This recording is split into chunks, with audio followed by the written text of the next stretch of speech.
안녕하세요, 엘군입니다.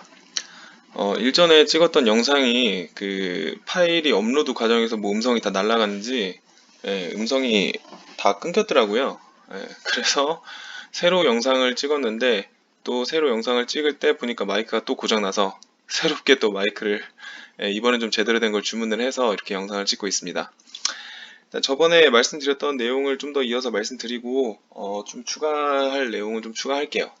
일단 제가 가장 그 저번 영상에서 드리고 싶었던 말씀은 이 선물을 해외 선물을 직접 매매를 하지 않으시더라도 해외 선물 지수를 좀 이렇게 눈여겨 보시는 게 좋을 거라고 말씀을 드린 거예요. 그게 왜 그러냐면 아시다시피 뭐 나스닥이라든지 미국 증시가 진짜 전 세계의 어떤 증시에 영향을 미치잖아요. 그러니까 나스닥이나 S&P가 가장 중요한 지수가 되는데 저희 우리나라 이제 코스피 같은 경우도 굉장히 영향을 많이 받아요.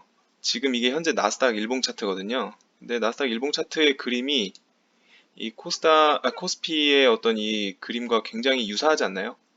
보시면 굉장히 유사하게 흘러가는 걸 보실 수 있어요. 나스닥이 떨구면 우리 코스피도 떨구고 나스닥이 오르면 우리 코스피도 오릅니다. 이럴 확률이 굉장히 높아요. 거의 이제 같이 움직이는 게 굉장히 높고 이제 이 선물이라든지 주식 이런 거 외에도 비트코인 뭐 이런 거 매매하시는 분들도 계시잖아요. 근데 비트코인 같은 경우도 보면은 굉장히 이제 흡사하게 흘러가거나 또는 반대로 오히려 디커플링으로 흐르거나 이런 경우가 굉장히 또 많았어요. 그래서 이 나스닥 지수의 방향을 좀 살펴보시면은 매매를 하시는데 좀 도움이 되실 것 같아요. 그리고 제가 이제 또 그때 영상에서 말씀드렸던 내용이 뭐냐면 저 같은 경우는 지금 보시면 이제 나스닥 차트로 기준으로 했을 때 지금 여기 2월 말 정도, 2월 말 정도의 이 차트를 보시면 굉장히 변동성이 크죠. 앞서서의 이 캔들 길이와 비교를 해보시면 변동성이 정말 미친 듯이 크신 걸 보실 수가 있어요. 그만큼 유동성이 지금 이제 굉장히 커졌다는 거고 이제 리스크도 올라갔다는 뜻입니다. 네, 근데 나스닥이 이제 하락을 대충 이렇게 큰 양봉으로 3% 이상 보통 이제 이런 것들 긴 음봉 잘못 말씀드렸네요. 이제 음봉 같은 이런 긴 음봉을 보시면은 3% 이상 보통 하락한 경우가 굉장히 많아요. 근데 이런 거는 시장에 그만큼 충격이 가거든요. 그래서 저 같은 경우는 나스닥이 이렇게 3% 이상 좀 이렇게 막 하락할 때는 좀 굉장히 조심하는 편이에요. 예를 들면 뭐 현물 주식을 가지고 있던 것도 뭐 판다든지 그리고 뭐 좀 시간이 지나서 어느 정도 좀 변동성도 줄어들고 나스닥이 이제 이런 큰 하락이 나오지 않는 시기가 되면 다시 매매를 한다든지 약간 그런 식으로 이제 하는 거를 추천을 드리고 저도 그렇게 하려고 생각을 하고 있고 실제로도 그렇게 해왔고 그러고 있습니다. 예. 그래서 시장이 그만큼 충격이 크다는 뜻이니까 참고하시고요.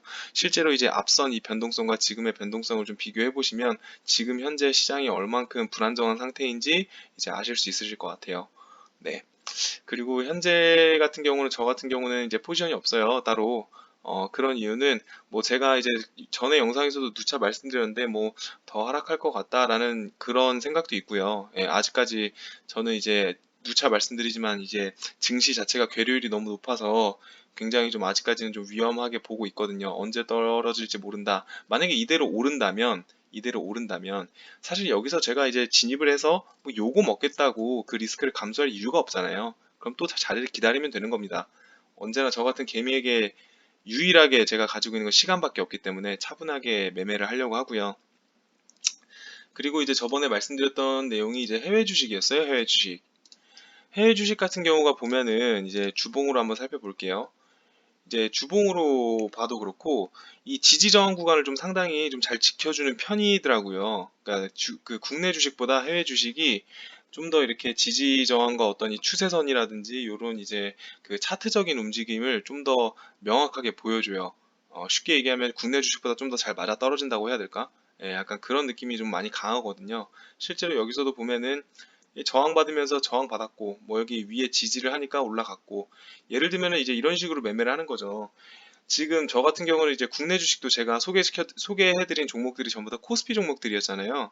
해외 주식도 마찬가지입니다. 그 시총 상위에 있는 것들 정말 이 기업들은 망하기가 힘들다.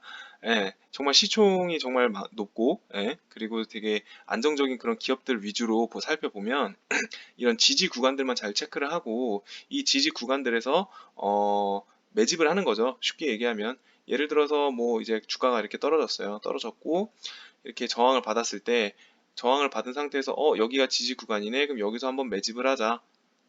또 여기서 매집을 하자. 이런 식으로 매집을 하면 만약에 제가 이렇게 하락일 때 제가 만약에 샀다고 생각을 해봅시다.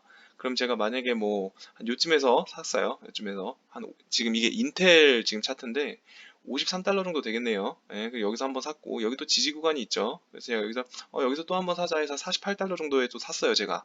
그리고 여기에 또 지지 구간이 있으니까 난 42달러 정도에 또 걸어놨어요. 그러면 1차 진입, 2차 진입까지는 걸렸는데 3차 진입까지는 걸리지 않았겠죠. 예, 여기까지 안 왔으니까 43달러 정도에서 이제 올라갔으니까 그럼 제 평단은 어딘가요? 제 평단은 53달러와 48달러 사이니까 대충 한 50달러에서 51달러 사이, 예, 그 정도가 되겠네요. 그러면 제 평단은 한 요 정도가 됩니다. 요 정도. 네. 그러면 이게 지금 이렇게 여기 보시면 이렇게 내려갔다가 올라왔죠. 예, 올라왔으니까 여기가 1차 타겟이 되는 거예요. 저항선이니까 1차, 2차, 3차 이런 식으로 분할해서 팔 수도 있는 거고 1차에 다 터셔도 되고 2차까지 가셔도 되고 그건 뭐 개인 역량인 거고요. 이런 식으로 좀 해외 주식 같은 게 지지 저항 구간만 잘 보면은 어 짧게 짧게 좀 단타를 치는 게 국내 주식보다 좀 더 편할 것 같더라고요. 이런 메이저 종목들 같은 경우는. 그래서 이제 해외 주식 같은 경우는 이제 추이를 좀 지켜보고 이제 매매를 좀 진행을 해볼까 생각하고 있습니다. 이제 그렇게 생각한 가장 큰 이유 중에 하나는 이제 어느 정도 좀 지수 종목이 그나마 전보다 변동성이 좀 적어지고 이제 그 하락 충격에서 시간이 좀 지났기 때문에 제가 생각하는 시기는 이제 5월 정도로 생각을 하고 있어요. 제가 앞서 말씀드렸지만 나스닥이 3% 이상 좀 많이 하락하는 경우에는 좀 시장에 충격이 있다고 보고, 예, 보통 많이 하락해봐야 뭐 앞서서 보셨겠지만 그 캔들 길이가 그렇게 길지 않잖아요. 그래서 음봉 캔들이 좀 길게 나오면 저는 이제 좀 기다리는 게 맞다고 생각을 하고, 예, 그래서 이제 올라가게 되면 좀 매매를 이제 좀 다시 시작해도 된다라고 생각을 하고 있습니다. 그래서 인텔 같은 경우 그렇고요. 구글 같은 경우도 이제 차트를 보시면 예, 좀 어느 정도 좀 잘 맞아 떨어지죠. 예를 들어서 이렇게 하락할 때 샀다고 해도 되고 이렇게 올라갔다가 내려올 때 샀다고 가정을 해도 되고요. 예, 그러면 이 지지 구간들에서 만약에 샀으면 결국은 기다렸으면 익절이 가능했겠죠. 네, 그랬을 겁니다. 그리고 구글 같은 경우는 이런 거는 지금 뭐 계속 잘 가고 있네요. 여기 지금 주봉상의 22평선을 지금 뚫었어요. 더 간다는 뜻입니다. 이거는 제가 볼 때 여기 저항대까지 무조건 도달할 것 같아요. 이 구글 같은 경우는 이 지금 2평도 뚫었기 때문에. 그리고 다음 종목은 애플인데요. 애플 같은 경우 지금 22평에 딱 맞닿아 있네요. 이제 여기 뚫으면 더 간다는 뜻입니다. 그래서 이제 다음 이제 저항 같은 경우는 여기도 단기 저항이 있긴 한데 여기까지 뚫으면 이제 전고점 바라보겠죠. 확실히 이런 메이저 주식 같은 경우는 방어력이 되게 좋아요. 이런 뭐 인텔, 뭐 애플, 방금 보여드린 구글 이런 거 같은 경우는 뭐 전 세계적으로 진짜 이거 망할 일은 거의 없다고, 예, 뭐 0%의 가능성은 아니지만 그래도 거의 0%에 근접하는 수렴하는 정말 낮은 확률이잖아요. 망할 확률은. 그러니까 이런 기업들은 그 모든 사람들이 다 똑같이 생각하기 때문에 그만큼 방어력이 정말 좋아요. 보면 이게 겨우 요 정도 지금 전고점 320달러 정도에서 한 210달러까지, 예, 그래도 많이 내렸네요. 근데 어쨌든 그 코스피나 이런 종목들 훅훅 빠질 때, 예, 얘네는 겨우 한 이제 요 정도 좀 빠지고 이게 많이 빠진 걸로 된 거죠. 예, 실제 기존의 가격들 보시면은 엄청나죠. 근데 이게 많이 빠진 겁니다. 예, 이 정도면 사실 이런 메이저 주식에서 굉장히 많이 빠진 거긴 하죠. 이런 하락 같은 경우가 나온 경우가 많지 않으니까 꾸준히 상승해왔으니까. 네. 아무튼 이렇게 페이스북도 또 한번 볼게요. 페이스북 같은 경우도 보면 여기 지금 이제 하락 찍고 다시 올라가고 있는데 얘는 하락률이 이제 다른 거에 비해서는 조금 더 셌던 것 같아요. 조금 더 셌던 것 같은데 비슷하네요. 근데 이런 종목 같은 경우들도 결국 페이스북도 이제 상위 종목이고 방어력이 그만큼 좋은 종목이다 보니까, 예, 상당히 괜찮죠. 이것도 지금 22평 뚫어주고 있습니다. 네. 테슬라 볼게요. 테슬라 지금 전고점 테스트하러 가고 있습니다. 여기 전고점 뚫으면 어떻게 될까요? 당연히 더 간다는 뜻이죠. 예, 그 위로 매물대가 없다는 뜻이에요. 그러니까 지금 제가 보여드린 게 인텔, 구글, 애플, 페이스북, 테슬라, 예, 마이크로소프트나 아마존 이런 거는 제가 일전 영상에서 올렸기 때문에 지금 제가 안 보는 겁니다. 일전 영상에서 이미 올렸기 때문에 이런 것들은 진짜 괜찮은 것 같아요. 이런 메이저 종목들은 단타치기도 괜찮고 장기적으로 보유해도 상관없고 좀 안정적인 느낌을 많이 받아요. 그래서 근데 이런 거 매매할 때도 제가 누차 말씀드렸지만 이 선물 지수들 요거 꼭 참고하셔서 하시면 훨씬 좋으실 것 같습니다. 지금 현재 나스닥 같은 경우도 지금 주봉상으로 봤을 때 여기 8,900 라인, 여기 8,950 요 라인, 요 라인 뚫으면은 더 가겠죠. 여기 9,300까지 열리잖아요. 9,300까지. 그러면은 예, 이거 하락 추세도 뚫는다는 뜻이니까 이제 더 간다는 뜻입니다. 그래서 현재 같은 경우는 뭐 여전히 저는 이제 그 실물 경기와 어떤 증시 사이의 괴리감 때문에 굉장히 소극적으로 매매를 하고 있지만, 제가 말씀드린 이제 그 주식 같은 경우는 좀 단타성으로 접근해도 괜찮다고 판단을 하고 있어요. 제가 이거를 선물 매매를 아니고 주식으로 지금 말씀드린 이유는 간단합니다. 여전히 제 관점에서는 아직까지 너무 좀 변동성도 크고 위험한 장이라고 생각이 들어요.